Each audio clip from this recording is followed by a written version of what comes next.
morning class. I tell about future perfect tense in active voice and passive voice. ठीक है, तो ये आपका है active voice change to passive voice.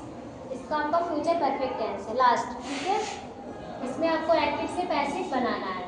Future perfect tense का पहचान सभी लोग को पता होगा ना. Yes ma'am. चुका होगा, चुकी होगी, चुके होंगे. यही होता है. इसका हेल्पिंग वर्ब क्या होता है? Will, shall, have.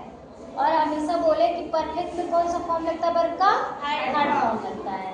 और पैसिव भी बनाते थे हमेशा वर्ब का थर्ड फॉर्म. तो जो ऊपर रहेगा वो नीचे भी रहेगा थर्ड फॉर्म. और आपको विल, शैल, हैव को चेंज करना है. Will, shall, have, been. कुछ नहीं करना, सिर्फ बीन और ऐड कर देना है. ठीक है, देखो जैसे एक्टिव है इसका सब्जेक्ट विल, शैल. विल या शैल दोनों में एक. शैल कब लगता है? आई और वी के साथ, बाकी सभी के साथ हैव लगाओगे. वर्ब का थर्ड फॉर्म प्लस ऑब्जेक्ट. ठीक है, अब इसको पैसिव बनाते टाइम ऑब्जेक्ट को यहाँ लाओगे सब्जेक्ट की जगह. ठीक है, विल, शैल लगाओगे, हैव लगाओगे, फिर चेंज किसमें करना? बीन.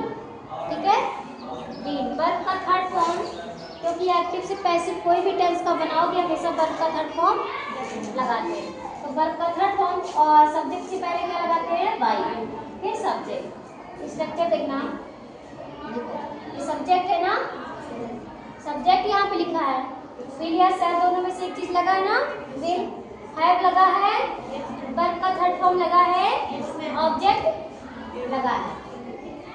ये आपका वर्ब का थर्ड फॉर्म है ना सब. Yes ma'am. अब चेंज इसको ऐसे पैसिव की तरह करना है. ठीक है, एक्टिव और पैसिव की तरह. सबसे पहले आपको क्या लिखना है?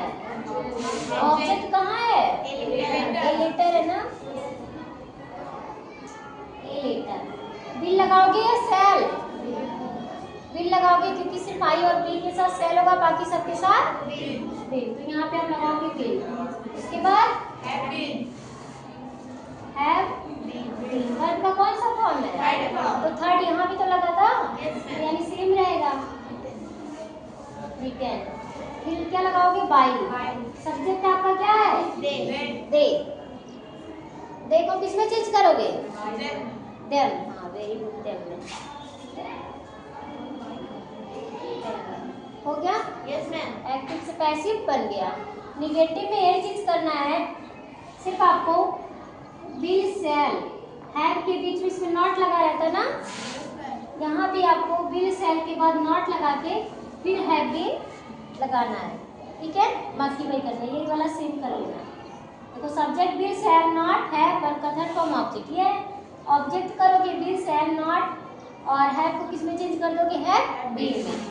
वर्ब का third form by subject. Interrogative में सिर्फ विल, शैल को आगे कर लोगे. यहाँ पे विल, शैल को आगे की हो, उसके बाद सब्जेक्ट के बाद हैव लगाए हो ना.